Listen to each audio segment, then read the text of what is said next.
আসসালামু আলাইকুম viewers, yummy food collection আপনাদের সবাইকে ওয়েলকাম জানাচ্ছি। আজকের পর্বে লাউর পাতা দিয়ে একটি ভিন্ন রেসিপি শেয়ার করছি, যেটা খেতে তো খুবই মজার। আর এটা চাইলে আপনারা বিকালের নাস্তায় বা ভাত ডালের সাথেও খেতে পারবেন।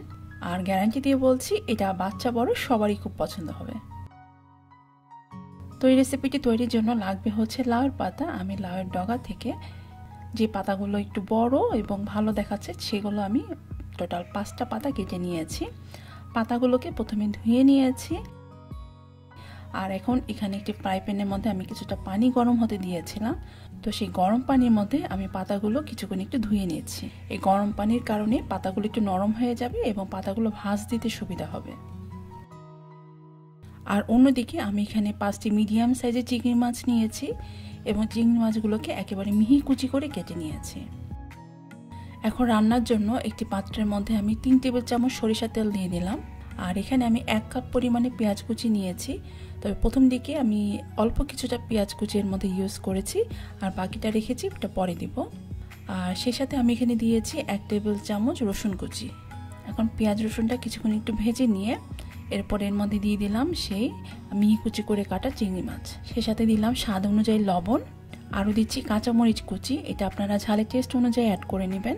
এখন চিংড়ি মাছ আর পেঁয়াজটা ভালোভাবে একটু ভেজে নিচ্ছি। এরপর এর মধ্যে দিচ্ছি 1 চা চামচ সরিষা বাটা, আর দিচ্ছি খুবই সামান্য একটু হলুদের গুঁড়ো, সামান্য কিছুটা মরিচের গুঁড়ো, 1/2 চা চামচ ধনে গুঁড়ো, 1/2 চা চামচ জিরার গুঁড়ো। কিছুক্ষণ একটু মিক্স করে নিলাম। এখন এই মশলাটা যেন পুড়ে না যায়, যার কারণে আমি এর মধ্যে দিয়েছি সামান্য কিছুটা পানি। এখন এই পানিতে মশলাটা একদম ভালোভাবে কষিয়ে যাবে এবং এই চিংড়ি মাছটাও রান্না হয়ে যাবে। তো যখন চিংড়ি মাছটা সিদ্ধ হয়ে যাবে এবং ঝোলটা একটু মাখা মাখা টাইপ হয়ে আসবে, তো এরপরে আমি এর মধ্যে বাকি যে পেঁয়াজ কুচিটা রেখেছিলাম, তো সেটা আমি এখন এর মধ্যে দিয়ে দিয়েছি। আর শেষের দিকে পেঁয়াজটা দেওয়ার পর খুব বেশি আর এটা চুলার মধ্যে রাখা যাবে না। এটাকে আমি এখন সরাসরি একটি পাত্রের মধ্যে ঢেলে নিলাম। এখন এই রেসিপির জন্য আমি একটি বেসনের গোলা তৈরি করে নিব।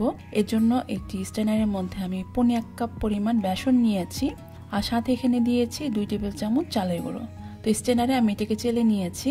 এখন এর মধ্যে দিচ্ছি 1/4 চামচ হলুদের গুঁড়ো, 1/4 চামচ মরিচের গুঁড়ো, 1/4 চামচ জিরার গুঁড়ো, আর দিয়েছি স্বাদ অনুযায়ী লবণ।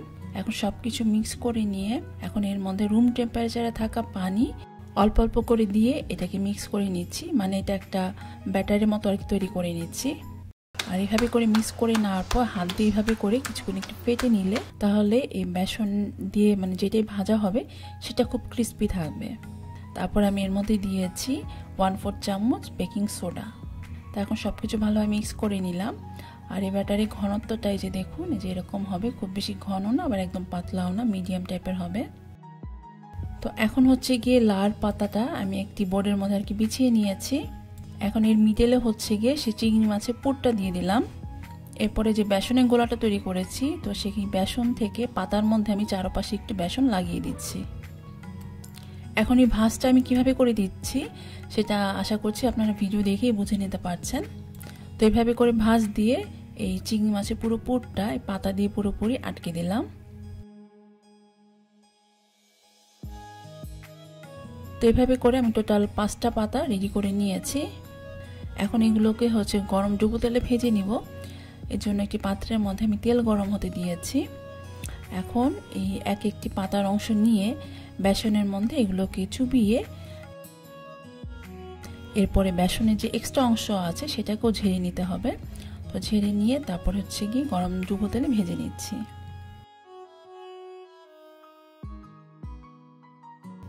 এক পাশটা ভালোভাবে হয়ে আসলে তারপরে হচ্ছে গিয়ে এটাকে উল্টেই দিতে হবে।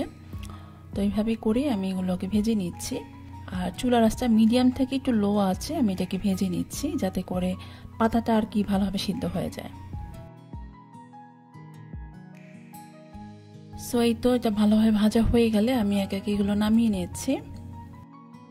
এটা আপনারা বিকালের নাস্তায় বা ভাতের সাথেও কিন্তু খেতে পারবেন। খেতে কিন্তু এটা খুবই খুবই মজার। আর ভিতরে চিংড়ি পোরটা তো অসাধারণ, না খেলে আমি তো বোঝাতে পারবো না। সো আমার রেসিপিটি দেখে আপনারা ট্রাই করবেন এবং আপনাদের কেমন লাগলো সেটা আমাকে কমেন্ট সেকশনে জানাবেন। আশা করছি রেসিপিটি আপনাদের ভালো লেগেছে। ভালো লাগলে প্লিজ লাইক শেয়ার করে আমাকে সাপোর্ট করবেন। তো আজকের মতো তাহলে বিদায় নিচ্ছি। সবাই খুব ভালো থাকবেন এবং আমার জন্য দোয়া করবেন। আল্লাহ হাফেজ।